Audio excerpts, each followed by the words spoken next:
everyone, and welcome back to Final Fantasy XIV, where last time we were there was an attempt at assassinating us by a leading member of frickin' Ishgard's hierarchy. Oh god, and by Janakannard's nuncle. Wow, that sucked. But we got blackmail on him, and it sounds like he's threatening us anyway, because this man is fucking an awful person. He's just out of his mind. Anyways, we got a wind-up Palom for our wind-up minion roulette today, or just our minion roulette today. And Janakannard, you have the start of the next chunk of the Heavensward Astrologian storyline. So eager is Janakannard to talk with you, it is almost as if there were a giant exclamation point hovering above his head. Ha ha ha ha ha ha. I love it. I love it. I do really love this game's sense of humor. It's great.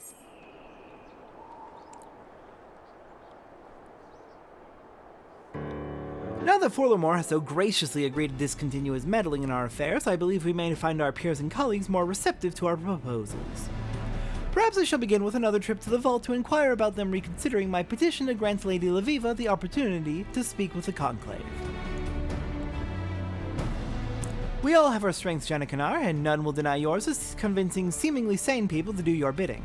Satora here is a testament to that. I look forward to hearing of your progress. As for myself, there are still some questions I need answered. The first being, how exactly did Forlemort come into contact with the Sharlayan assassins? Quimbrain, attend me. I wish to visit Foundation and learn if there have been any sightings of suspicious foreigners.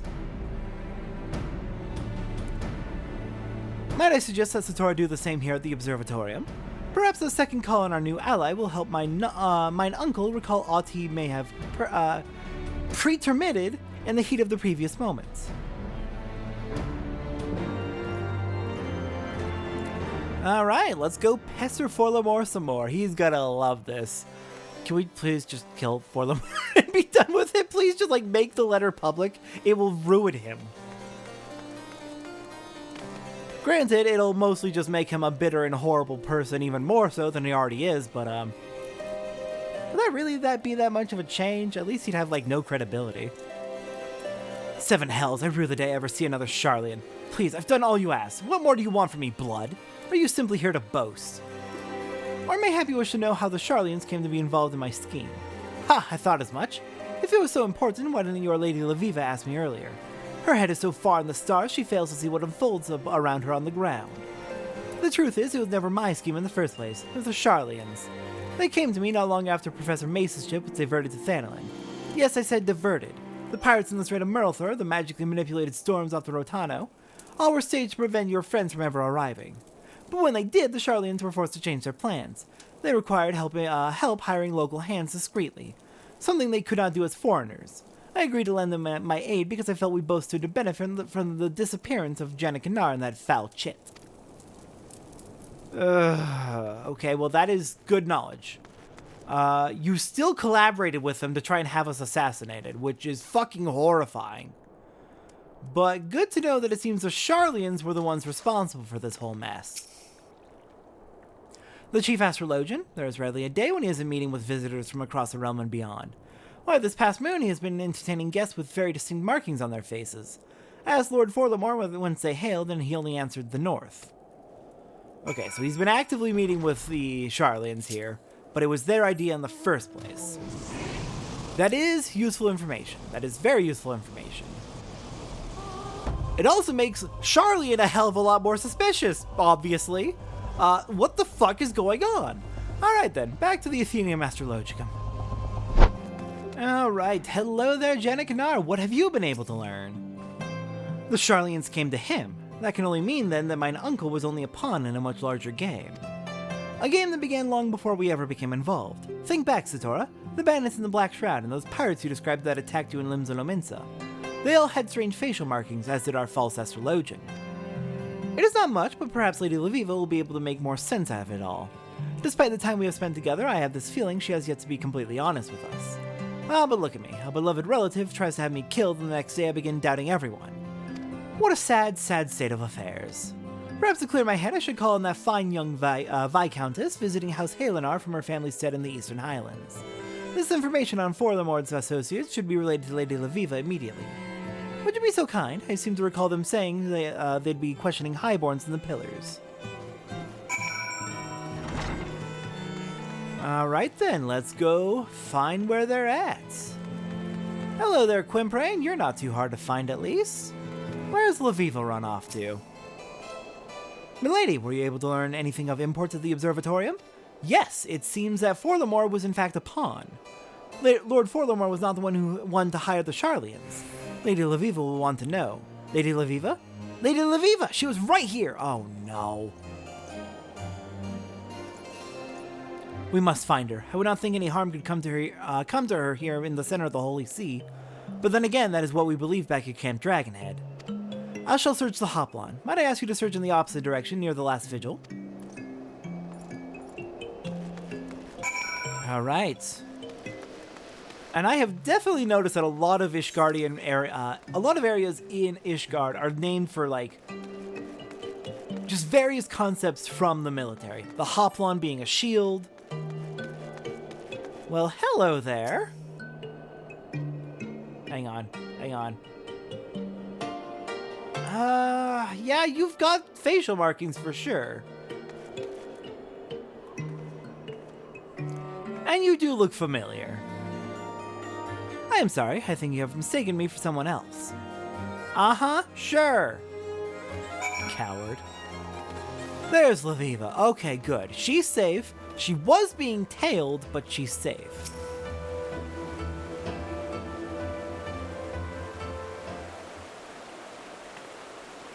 Satora, when you were speaking with Quimprain, someone approached me from behind and placed a dagger to my back. I had no choice but to be led silently away. Luckily, my assailant let down his guard when we arrived in the shadows, and I was able to deliver him a swift kick to the groin. I've been running ever since. Okay, they've pulled the switcheroo trick before with you.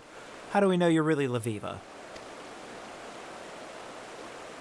But also I found someone tailing you. So Forlemort wasn't the architect of this scheme to drag me back to Sharlayan after all.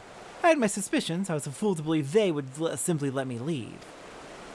Do you recall when I mentioned there were people in the old world intent on hoarding our nation's knowledge? Well, it appears that my efforts to train you in Jenna have attracted their ire. Satora, allow me to apologize. I have not been wholly frank with you about my reason for visiting Eorzea. The truth is, I came here because of my father. My father dreamed of rekindling the Holy See's interest in Sharlayan Astrology, believing that it would be of great benefit to the embattled people of Ishgard. He came here several moons after I was born, intending to remain for only a season. However, he never made the return journey. His dream was left unrealized, and his newborn daughter left without a father. Never once did I meet him, but every night when I look to the stars, I know that those are the same skies he too gazed upon. The same skies he used as his strength and guide. It was only natural that I follow in his footsteps in spite of the objections from my mother, who did not wish to see her only daughter lost as well. And here I am in Eorzea, almost 2 decades later, pursuing a dream my father never lived to realize. A dream that has become my own, and now someone is trying to stop me. Well, just let them try, I say. Just let them try. Lady Laviva, a maiden of your beauty should not wander off without an escort. Monsters hide even in the shadows of the pillars. Maiden! Flattery will earn you nothing, Janikanar, but I'll accept it nonetheless. Tell me, what did the vault say to our proposal? They accepted it. We have been given an official permission by the Holy See to conduct a symposium on the wonders of Sharlayan Astrology, with you as our guest speaker. Now come, we must hurry back to the Athenaeum and begin preparations. More than 15 summers to make ready for this moment, and now I only have a matter of days. Excellent. That is excellent that they accepted so easily. And also a little concerning. I'm suspicious. Laviva, you keep your... I trust you to keep your guard up, but keep your guard up. I've never seen Janikanar that enthusiastic about, well, anything. I suppose we'd best hurry back to the Athenaeum before his passion cools and he finds a warm bed in which to reheat it. Yeah, let's go check on him. I shall escort the lady back to the Athenaeum and hold her hand if I must. To ensure that she doesn't wander off again, of course. Someone seems to be developing a crush. Because if he wasn't, he wouldn't have clarified that. Because it was pretty obvious what you meant. to keep her from being dragged off like that again. Alright, let's get back there. Did I mention in the last one that one of the cats loves to cry when she is alone and she wants attention? Did you hear her just now? Bina! She'll either come running or she'll cry again. Anyways, hello Janakanar. Satora, this has been a most beguiling past few moons, I must say. I truly did not expect the turns my fate has taken. I suppose that speaks much to my capacity as a reader of the heavens. I am not blind to what goes on in Foundation, so I will not claim that my life is in any way difficult. But that does not mean I do not have my fair share of troubles. However trivial they may be, being anything but first in line to a countship is not all whores and rainbows. The Count only truly cares about his newly appointed heir, just like the rest of my family. They expect great things from him. From me, they expect nothing. For a long time I tried to prove that I could be as great as my cousin. It is why I went to Sharlayan. It is why I've tried to do things I had no business even trying. Then, once I realized no one was looking, I simply stopped caring, my actions becoming more and more outlandish, because at the end of the day, that is what everyone expected. But then you two walked through that door and helped me realize that maybe life is more than the coffin that has been fitted for me. Maybe the fate I believed was mine was not mine not mine at all. And for helping me see that, Satora, I thank you from the bottom of my heart. Wow, that's actually really touching, Janakanar. Will you follow through on this and actually put an effort in from now on? Because that would be the best way to pay us back.